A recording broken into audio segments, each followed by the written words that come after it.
Salut les mixters, j'espère que vous allez bien, que les vacances se sont bien passées. Justement, aujourd'hui, je vous propose qu'on parle de Marseille. Marseille qui réalise, selon moi, le deuxième meilleur mercato de Ligue 1. Certes, il reste encore 2 semaines, mais c'est vraiment pas mal. En effet, Longoria, le président, et Sampaoli, le coach, ont fait du beau travail et ce n'est pas terminé. Ils ont vraiment bien renouvelé l'effectif et injecté du sang frais. Donc je vous propose qu'on en parle tout de suite dans un mixte.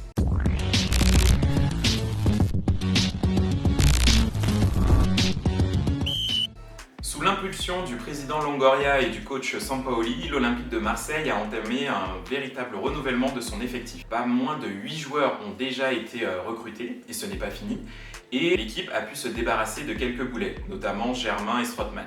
Quoique Strootman est encore sous contrat avec l'Olympique de Marseille. L'autre point positif, c'est que Marseille a recruté assez tôt ses 8 joueurs et donc cette nouvelle équipe a pu faire une bonne préparation estivale et les premiers résultats positifs du début de saison confirment cette bonne stratégie. Je vous propose d'analyser de plus près le mercato marseillais avec les portraits des hommes forts qui ont été recrutés par Longoria. On va commencer par la défense avec Luan Pérez, défenseur brésilien de 27 ans qui a été acheté par l'OM pour la modique somme de 4,5 millions d'euros. Ça a tout d'une bonne affaire. Visiblement, Longoria a eu du flair. Et clairement, Luan Pérez rejoint le club pour apporter de la stabilité à la défense. Du haut de ses 27 ans, Luan Pérez va pouvoir apporter à la fois de la rigueur, de la technique, sa polyvalence et son gabarit assez solide. Le petit bémol, c'est que Luan Pérez a déjà 27 ans, il vient de Santos, il n'a jamais performé en Europe. Mais en tout cas, ses premiers matchs ont été assez positifs. Donc Luan a tout d'une bonne pioche dans le mercato marseillais. Cette défense marseillaise est aussi renforcée par William Saliba. Alors William Saliba, c'est un joueur dont on parle depuis un moment, mais qui n'a pas beaucoup joué ces derniers temps. Alors William Saliba a été formé à Saint-Étienne. Il signe à Arsenal il y a 2 ans. Cette signature se passe mal car il a eu du mal à s'acclimater au contexte londonien. Il va être la première année prêté à Saint-Étienne, puis l'année dernière prêté à Nice. D'ailleurs, au sein de l'OGC Nice, il fait une bonne saison, il joue régulièrement. Et clairement, William Saliba, qui avait été présenté comme la star, la nouvelle star de la défense française, a clairement des choses à prouver cette année. Et le contexte marseillais peut lui apporter justement cette exposition. Et en plus, avec cette qualité, il peut clairement renforcer la défense marseillaise. Ensuite, on va monter un peu plus haut sur le terrain. Alors au milieu de terrain, l'Olympique de Marseille a recruté Matteo Guendouzi. Alors Matteo Guendouzi, même chose que William Saliba, leurs trajectoires sont assez similaires. Donc il a été formé au PSG, il a ensuite joué au sein du club de Lorient et il a signé à Arsenal il y a déjà 2-3 ans. Ses premiers matchs et ses premières saisons au sein d'Arsenal sont très positives. Il était même titulaire au sein de l'entrejeu d'Arsenal. Puis, suite à des écarts de comportement, fin d'année 2020, il est prêté au Hertha Berlin, club du ventre mou allemand où il sera moins exposé. Et là, en rejoignant Marseille, il retrouve un contexte qui va lui apporter plus d'exposition, qui va lui permettre de jouer l'Europa League et de jouer les premières places de la Ligue 1. Matteo Guendouzi a une revanche à prendre, a des choses à prouver et sa jeunesse, sa fougue, sa technique seront de véritables atouts pour que Marseille puisse atteindre ses objectifs. Je trouve que c'est un recrutement intelligent qui a été fait par Longoria. On continue d'avancer sur le terrain et sur les ailes, l'Olympique de Marseille a perdu Tovinho. Tovinho a rejoint les Tigres de Monterrey et Longoria a eu pour le coup des idées intéressantes en recrutant deux joueurs peu connus. Alors il a recruté un jeune formé à la Masia, Conrad de la Fuente, joueur américain et qui a donc signé 4 ans à l'OM. Les matchs de la préparation estivale et les 2 premiers matchs de Ligue 1 nous ont montré que c'est un joueur virevoltant, technique, qui marque des buts et ça a tout d'une bonne pioche pour l'effectif marseillais.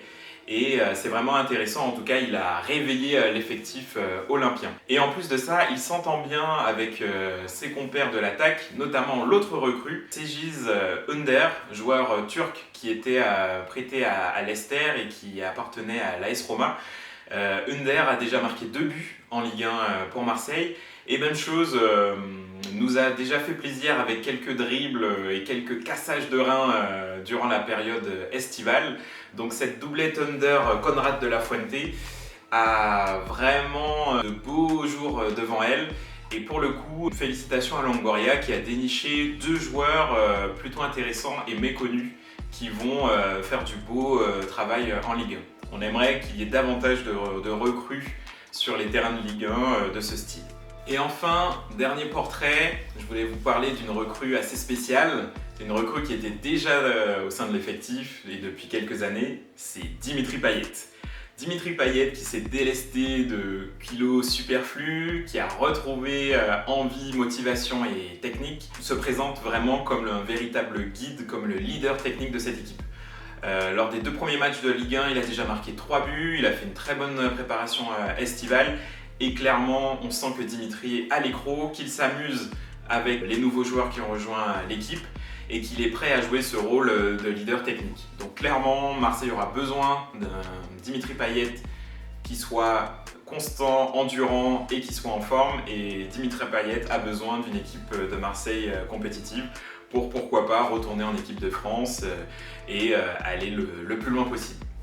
Clairement, les premiers matchs ont montré que ces joueurs ont déjà apporté du plus à l'effectif marseillais. Il y a d'autres points positifs qui peuvent nous confirmer que cette année, Marseille aura un rôle à jouer. Déjà, sur le plan du mercato, le mercato n'est pas terminé. Longoria et Sampaoli veulent recruter encore quelques joueurs, 3-4 joueurs, notamment les latéraux en défense et une doublure pour l'attaquant numéro 9.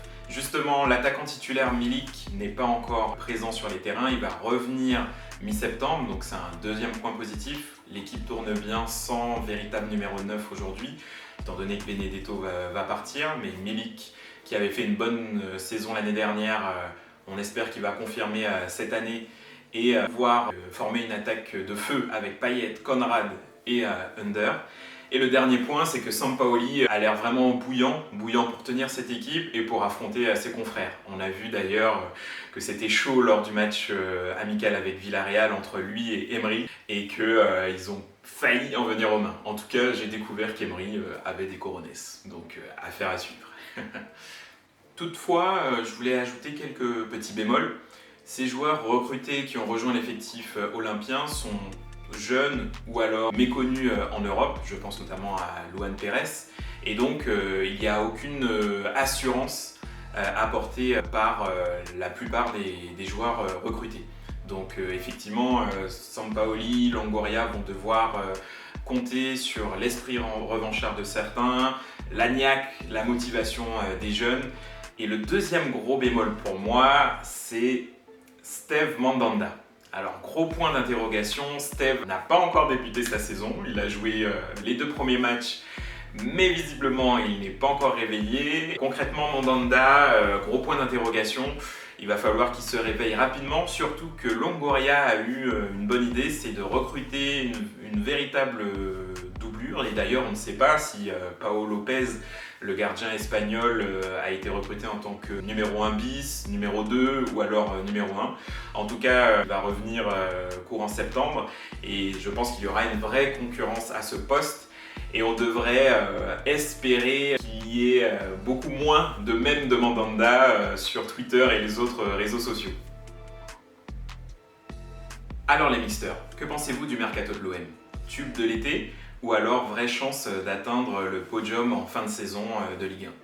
N'hésitez pas à poster vos commentaires en bas de la vidéo, likez-la, partagez-la et on se retrouve bientôt pour de nouvelles aventures et pour évoquer les autres dossiers chauds du mercato.